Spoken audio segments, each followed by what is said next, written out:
And the next thing, of course, is why do I believe those things? It's one thing to believe that certain things are true, but how do I know that that's reality?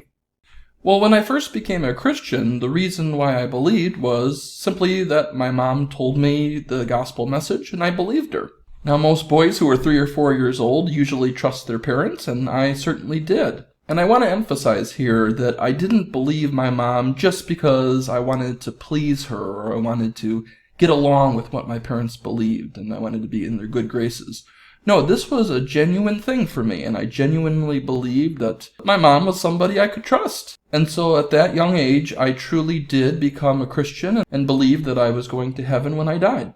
And as I got older, I grew in that relationship with Jesus, and I communicated with the Lord through prayer, and God taught me things through the Bible, His Word, and I genuinely felt God's love for me. But then as I got into 4th grade and 5th grade, 6th grade, then I'm in middle school with 7th and 8th grade. At that point in life, your brain starts to develop a little bit more. You're not only thinking concretely, you're thinking more abstractly. And you start to ask questions about why do things work? Why are things the way they are? And that was certainly the case for me. And so one time the question hit me, what if my mom, my dad, or even my church are wrong about the Christian faith, about whether the Bible is true, whether God exists? And do I really feel that God is there? And because I was having all these questions, I wasn't sure how I was feeling about that. I was having some doubts about that. I even remember at one point crying in our Glen Ellen house in our toy room all by myself because I didn't know the answers to these questions and I was afraid to ask those questions to my parents. I thought it might be a bad thing to be wondering those things, and maybe because I was wondering those things, I didn't really believe them. Would I get in trouble for even asking that? Well, now that I look back on that, I certainly know that my parents would have been happy to answer those questions with me, and they wouldn't have been upset with me. Same thing with my church. They would have been happy to talk with me about those things. Unfortunately, there are some well-meaning Christians out there who give an answer kind of like this. When they ask questions about how do you know God exists, whether the Bible is true, things like that. They say, well, you just need to have faith that that's true.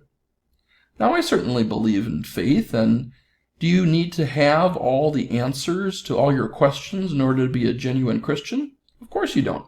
There are plenty of Christians who do have faith in God and they follow the Lord, and they don't have all the big theological degrees and they don't have all those answers. But when someone asks those big questions, and the answer is you just need to have enough faith, a lot of times the person asking the question assumes that there really are no good answers to any of those questions. And so then they think that they only have 2 options. Either I have to believe when there's no evidence at all, or maybe I just have to abandon my faith altogether. Unfortunately, some people believe that real faith means that you believe when there's no evidence to support something. Or that if you need answers to your questions and you really need them, yes, you can go look for answers, but the strong Christians don't need to question that. And on the flip side, a lot of people who are non-religious believe that faith is a crutch for weak people. Sure, if faith helps you get through life, that's fine. But if you're a free thinker, you'll look to reason, and you won't need faith in all this religious dogma stuff.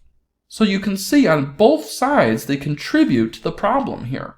They're saying that you have to either pick faith or you have to pick reason because these 2 things are conflicting with one another. You either have to bow to the altar of rationalism or you have to have fideism, this anti-intellectual belief in something when there's no evidence to support it, or to believe in something for no apparent reason at all. You just have to assume that it's true. Well, I think this is a false dilemma. I think Christians are called to have a reasonable faith.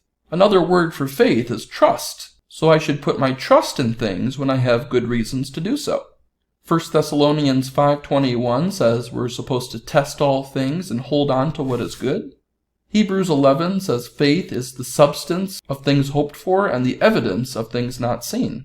And that we're supposed to love the Lord our God with all our heart, soul, strength, and yes, with all our mind. So far from Christianity being something where we have to throw our brain away and commit intellectual suicide, we actually have the opportunity to have an even deeper faith by thinking about why we believe what we do. And for those seeking to know whether Christianity is true, being able to provide answers to questions. No, we're not going to have all the answers to all of life's questions, but there are answers to a lot of them. I think God wants us to find Him, and He's created a world where He actually has left His fingerprints, and He's actually left breadcrumbs for those who are actually seeking God to find Him if they look. So I was having all these internal doubts, as I said, and I was afraid to talk to anybody about it. And then my freshman year of high school, my youth pastor actually went through a book, and he introduced an idea to me called apologetics. And what apologetics is, it doesn't mean apologizing for being a Christian. It means apologia. It's a word in Greek, which means defense of the faith, to give reasons why you believe what you do. And this opened up a whole new world to me, and it really strengthened my faith. So this is what I'm going to talk about, why I believe what I do.